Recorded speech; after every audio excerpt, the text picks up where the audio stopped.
Hi everyone, welcome back to our channel Tutor JE. और कैसे हो सब लोग यार? आई होप कि सब लोग एकदम मजेदार होगे और मस्त तरीके से पढ़ाई कर रहे होगे।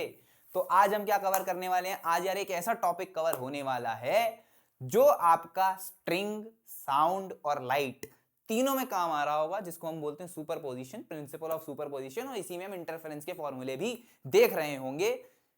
इसमें मैं आपको एक बात बता दूं, सिंपल फॉर्मूला बेस्ड रहेगा, क्योंकि डेरिवेशन जो है आपका लेक्चर का पार्ट है। 10 मिनट के अंदर मैं आपको डेरिवेशन भी करा दूं, थोड़ा सा ज्यादा हमारा केओस क्रिएट हो जाता है, तो वो ना हो इसलिए मैंने आपको जो इंपॉर्टेंट चीजें हैं विद इन 10 मिनट, जो भी चीजें इंपॉर्टेंट हैं वो सारी मैं आपको बता रहा हूँ। तो बिना देरी के यार अपन शुरू करते हैं। शुरू क्या कर रहे हैं? Principle of superposition. अब सुपरपोजिशन क्या है? एक अगर नॉर्मल शब्दों में बात करें कि सुपरपोजिशन क्या है, असल में जो हमने शुरुआत में ही पढ़ा था कि वेव्स होती क्या है।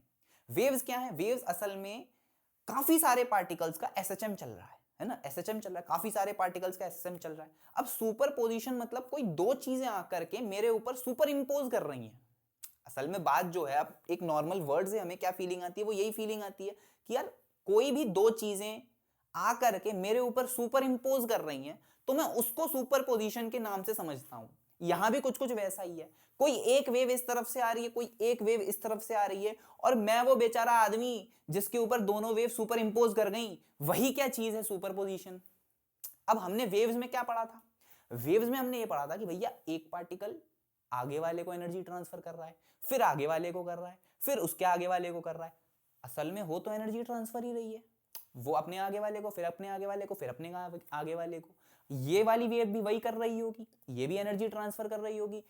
पार्टिकल अपने आगे वाले को कर रहा होगा, फिर अपने आगे वाले को कर रहा होगा। अब मैं बेचारा आदमी वो हो गया जो भैया इसकी एनर्जी भी ले रहा है और जो इसकी एनर्जी भी ले रहा है। दोनों की एनर्जी मैं ही ले रहा हूं, तो दोनों का नेट जो मेरे पास आएगा, मैं उस पर चर्चा करने वाला हूं आज। जो दोनों का नेट मेरे पास आएगा वही चर्चा मैं करूंगा।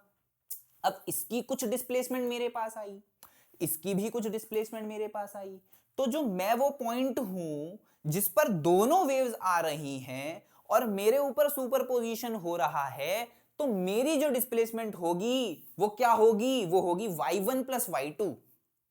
y1 प्लस y2 मतलब मेरी नेट जो हो रही है वो हो रही है y1 प्लस y2। क्यों? क्योंकि मेरे पास दो वेव्स आ रही हैं और उन दोनों वेव्स का एसएचएम मुझको मिल रहा है।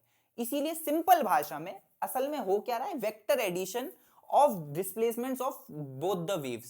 Simple vector addition of displacement of both the waves. y net हमने क्या लिखा? y1 plus y2। सिंपल भाषा में यही होता है सुपरपोजिशन, इसके अलावा कुछ नहीं है। इसके अलावा सिंपल हमारे फॉर्मूले हैं और कुछ नहीं है। तो हम देखते हैं हमारा इंटेंसिटी क्या होता था। इंटेंसिटी की चर्चा हम वेव में ज्यादा कर रहे होंगे और कर भी रहे हैं, तो इसलिए हम देख रहे हैं इंटेंसिटी हमने क्या देखा था? 2 pi square a square f square rho v. अब याद रखना क्या कि ये जो इंटेंसिटी है, ये इंटेंसिटी कौन सी है? ये इंटेंसिटी हमारी एवरेज इंटेंसिटी, जो हम एवरेज पावर से लेकर के आए थे, कल ही लेकर के आए थे। पिछला वाला लेक्चर देखना मत भूलना, ठीक? तो इससे क्या पता चला? इससे पता चला कि यार इंटेंसिटी मेरी प्रोपोर्शनल किसके है? ए स्क्वायर के। इंटेंसिटी मेरी किसके प्रोपोर्शनल है? ए स्क्वायर के प्रोपोर्शनल है।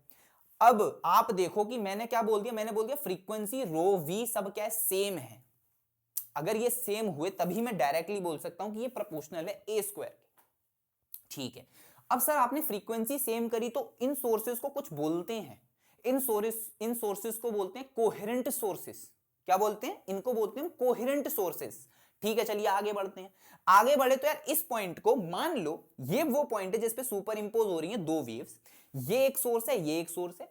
इसका मैंने इक्वेशन लिखा है a2 sine omega T plus K x two plus five two, और इसका लिखा है a1 sine omega T plus K X one plus five one. Simple सी बात है, दोनों आकर के सुपर इंपोज कर रही हैं। हमने इतना समझा है कि असल में ये वेक्टर एडिशन है, तो भैया हम तो कर रहे हैं वेक्टर एडिशन। अब इसके आगे का जो डेरिवेशन का पार्ट है वो आपको आई होप कि आता होगा, जो आपने लेक्चर्स में सीखा होगा। इसके बाद हमारा क्या है? ये हमारा है फेज डिफरेंस। जो फेज डिफरेंस हम कैलकुलेट कर रहे हैं, अब फेज डिफरेंस क्या होगा? K x two minus x one plus five two minus phi one. ये भी मैं पहले बता चुका हूं शुरुआत के लेक्चर्स में, जब हमने वेव्स शुरू किया था तब भी मैंने इसके बारे में अच्छी खासी चीजें बता दी थी। अब यहां पे ध्यान से देखो कि यार ये जो फेज डिफरेंस है, ये फेज डिफरेंस भी कांस्टेंट रहना चाहिए कोहेरेंट सोर्सेस के लिए। कोहेरेंट सोर्सेस सिर्फ वो नहीं होती जिसमें फ्रीक्वेंसी सेम हो। मैक्सिमम बच्चे इसी चीज में फंसे रह जाते हैं कि यार कोहेरेंट सोर्सेस कौन सी है, वो हैं जिसकी फ्रीक्वेंसी सेम रहती है। लेकिन एक पॉइंट और याद रख लो मेरे कहने से, वो पॉइंट ये है कि आपका फेज डिफरेंस कांस्टेंट रहेगा, आपका फेज डिफरेंस कांस्टेंट रहेगा कोहेरेंट सोर्सेस में। ठीक है भैया, अब phi2 माइनस phi1 क्या है? phi2 माइनस phi1 है जो कि है इनिशियल फेज डिफरेंस, और मैक्सिमम टाइम आपको ये दिखेगा ही नहीं, इसके बारे में कोई बात नहीं हो रही होगी। आपकी बात हो रही होगी x2 माइनस x1 जो कि होता है मेरा पाथ डिफरेंस। क्या होता है मेरा? Path difference. ठीक है, बहुत बढ़िया, बहुत सुंदर। अब चलते हैं हम ए नेट निकालने के लिए, जो मेरे लिए इंपॉर्टेंट है कि भैया ये वेव आई और ये भी वेव आई, तो इन दोनों वेव की वजह से जो मेरा एम्पलीट्यूड होगा वो तो ए नेट है, और उसका फॉर्मूला क्या होता है? उसका फॉर्मूला होता है root a1 square plus a2 square plus 2a1 a2 cos phi, 2a1 a2 cos phi. यहां पे 2 लिखना रह गया, उसको लिख देते हैं। अब गौर से देखो, क्या ये वेक्टर एडिशन वाला सम है? बिल्कुल वेक्टर एडिशन वाली फीलिंग आ रही है, वेक्टर एडिशन वाला फॉर्मूला है। तो मैंने शुरुआत में ही बोला था, असल में क्या चीज है? असल में है तो वेक्टर एडिशन ही, है तो वेक्टर एडिशन ही। चलिए आगे देखते हैं, आगे क्या बोला भैया? I net is proportional to A net का स्क्वायर। अब जैसे ही तुम यहां पे इंटेंसिटी से रिप्लेस करोगे इस फॉर्मूले को, तो आपका formula I net equal to i1 plus i2 plus 2 root i1 i2 cos phi बन जाएगा। एकदम सिंपल, ये आपने सब सीखा हुआ है, फॉर्मूले में आपको रिकॉल करा रहा हूं। अब जो चीज आती है वो इंपॉर्टेंट चीज आती है, और मजेदार चीज भी आती है। वो मजेदार चीज होती है हमारी कंस्ट्रक्टिव इंटरफेरेंस और डिस्ट्रक्टिव इंटरफेरेंस। कंस्ट्रक्टिव और डिस्ट्रक्टिव, ध्यान से देखिएगा। यहां पे जो चेंज क्रिएट हो रहा है, वो चेंज क्रिएट हो रहा है कॉस फाई से। जो कॉस फाई हमें यहां पे दिख रहा है, इस कॉस फाई की वजह से चेंज क्रिएट हो रहा है दोनों चीजों में, कि भैया एक चीज को हम कंस्ट्रक्टिव बोल पा रहे हैं और एक चीज को डिस्ट्रक्टिव।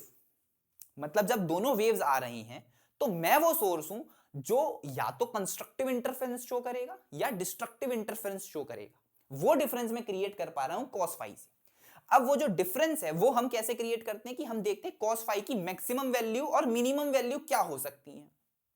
अब किसी भी चीज का डिस्ट्रक्शन हो रहा है तो इसका मतलब क्या है? वो चीज मिनिमम पे जा चुकी है। कलयुग बहुत मिनिमम पे पहुंच जाएगा तब डिस्ट्रक्शन होने लग जाएगा, सबने पढ़ा है। तो हम भी वही सोचते हैं कि कॉस फाई मिनिमम पे जब आ जाता है, तब उस वक्त मेरा हो रहा होता है डिस्ट्रक्टिव इंटरफेरेंस, और जब मैक्सिमम पर तब होता है कंस्ट्रक्टिव इंटरफेरेंस। इसी चीज को आगे ले जाते हुए देखते हैं कि भाई मान लो कि मेरी इंटेंसिटी किसी भी दो सोर्सेस के लिए सेम है, तो I1 इक्वल टू I2 मेरा I के बराबर मैंने मान लिया कि होगा। ठीक है, तो इंटेंसिटी का फॉर्मूला, आई नेट का फॉर्मूला मेरा चेंज क्या हो गया? 2i 1 plus cos delta phi हो गया। यहां पे आई नेट मेरा, जब मैं इसको सॉल्व करूंगा तो आ जाएगा 4i cos square 5/2, cos 4i cos square 5/2। लेकिन अब मजे की बात क्या है, मैं यहां पर जो फेज डिफरेंस है उसको पाथ डिफरेंस से रिप्लेस करना चाह रहा हूं, जो कि मेरे लिए ज्यादा इंपॉर्टेंट है, क्योंकि मुझे मैक्सिमम सवालों में पाथ डिफरेंस मिल रहा होगा या वही कैलकुलेट करना होगा। तो उस चीज की इंपॉर्टेंस देखते हुए हम फॉर्मूले में उसको लाना चाह रहे हैं। तो मैं लेके आया 4i cos square pi by lambda delta x, जो कि मेरा इंटेंसिटी का फॉर्मूला हो जाता है, नेट इंटेंसिटी का फॉर्मूला होता है जब मेरी दोनों सोर्सेज की इंटेंसिटी बराबर होती है। इसके बाद आगे चलते हैं और हम अपना लास्ट चीज जो कि कंस्ट्रक्टिव और डिस्ट्रक्टिव इंटरफेरेंस के बारे में थोड़ी और चर्चा कर लेते हैं, जितनी हमें रिक्वायरमेंट है हमारे पेपर के लिए। कंस्ट्रक्टिव जैसे कि हमने समझा था कि cos डेल्टा फाई 1 है, ठीक है, इसका मतलब डेल्टा फाई क्या मेरा 0 होना चाहिए? डेल्टा फाई मेरा 0 होना चाहिए। अच्छा, अगर 0 होना चाहिए तो मैं एक बात बता दूं आपको कि डेल्टा फाई मेरा 2n पाई होना चाहिए, मतलब मेरा एंगल 2n पाई जैसा होना चाहिए। या फिर और अगर टेक्निकल शब्दों में कहूं तो solution for this condition should be 2n पाई। इसको मैं आगे लेकर के जाऊं तो डेल्टा फाई जो कि मेरा फेज डिफरेंस है, उसको मैं पाथ डिफरेंस से रिप्लेस करना चाहूं तो क्या 2 pi by lambda delta x लिखूं और उसको बराबर कर देता हूं 2n पाई के। तो मुझे जो रिलेशन मिलता है पाथ डिफरेंस का, वो रिलेशन होता है delta x is equals to n lambda. अब इसी के फर्दर मैं अपनी अपनी कंडीशन बनाता जाता हूं कि भैया एन को 1 रख दो तो एन को 0 रख दो तो 1 आ गया, 1 रख दो तो लैम्डा आ गया, 2 रख दो तो 2 लैम्डा आ गया। ये मेरी पाथ डिफरेंस की कंडीशन आ गई। और एक और मजे की बात जो है, कंस्ट्रक्टिव में जो मुझे मैक्सिमम एम्पलीट्यूड मिल रहा है वो मिलता है a1 प्लस a2 का स्क्वायर, a नेट का square is a1 plus a2 का स्क्वायर। इसका मतलब जो मेरे को नेट एम्पलीट्यूड मिल रहा है वो क्या मिल रहा है, वो मिल रहा है a1 प्लस a2, और इंटेंसिटी मैक्सिमम जो मिल रही है वो मिल रही है root i1 plus root i2 का होल स्क्वायर। क्या मिल रहा है, root i1 plus root i2 का होल स्क्वायर। इसी के साथ आगे बढ़ते हैं, डिस्ट्रक्टिव की तरफ देखते हैं। डिस्ट्रक्टिव में हमने क्या समझा था कि भैया cos डेल्टा फाई माइनस 1 होना चाहिए, cos डेल्टा फाई माइनस 1 होना चाहिए। सॉल्यूशन ऑफ दिस कंडीशन की अगर हम बात करें तो डेल्टा फाई मेरा 2n प्लस 1 पाई होना चाहिए। क्या होना चाहिए, 2n प्लस 1 पाई। इसी को देखें तो 2n प्लस 1 पाई अगर हो रहा है तो delta x n plus 1/2 lambda होगा। पाथ डिफरेंस क्या होगा, पाथ डिफरेंस होगा n प्लस 1/2 इंटू लेमडा। अब मैं क्या करता हूं, अलग अलग n डाल करके अपने पाथ डिफरेंस का रिलेशन बना लेता हूं। एक बार आ जाएगा λ/2, एक बार आ जाएगा 3 λ/2, फिर आ जाएगा 5 λ/2। अब और जो एक चीज बच रही है डिस्ट्रक्टिव में समझने के लिए, वो मेरे लिए होती है नेट एम्पलीट्यूड। डिस्ट्रक्टिव में मेरा नेट एम्पलीट्यूड क्या होता है, डिस्ट्रक्टिव में नेट एम्पलीट्यूड जो कि होता है मिनिमम एम्पलीट्यूड, और वो होता है मेरा a1 minus a2, a1 minus a2। Intensity की बात करूं तो नेट इंटेंसिटी मेरी क्या हो जाती है, ये भी वही रहती है root i1 minus root i2 का whole square, root i1 minus root i2 का होल स्क्वायर। तो यार आई होप कि आपको सुपर पोजिशन वाला पार्ट और डिस्ट्रक्टिव और कंस्ट्रक्टिव इंटरफेरेंस वाला पार्ट समझ में आ गया होगा। ये लेक्चर काफी इंपॉर्टेंट रहेगा आपके लिए साउंड में भी और आपकी ऑप्टिक्स में भी। ठीक है, इतना ही मुझे बताना था। आज के लिए धन्यवाद, मिलते हैं अपनी अगली वीडियो में। चैनल को यार सब्सक्राइब करना बिल्कुल भी मत भूलो, मुझे लग रहा है आप लोग भूल गए हो। चैनल को वीडियो को लाइक भी करो और इसको शेयर भी करो यार, और लोगों को भी पता चले कि 10 मिनट में अच्छे तरीके से चीज़ों का रिवीजन भी हो रहा है। ठीक है, मिलते हैं अपनी अगली वीडियो में। Thank you.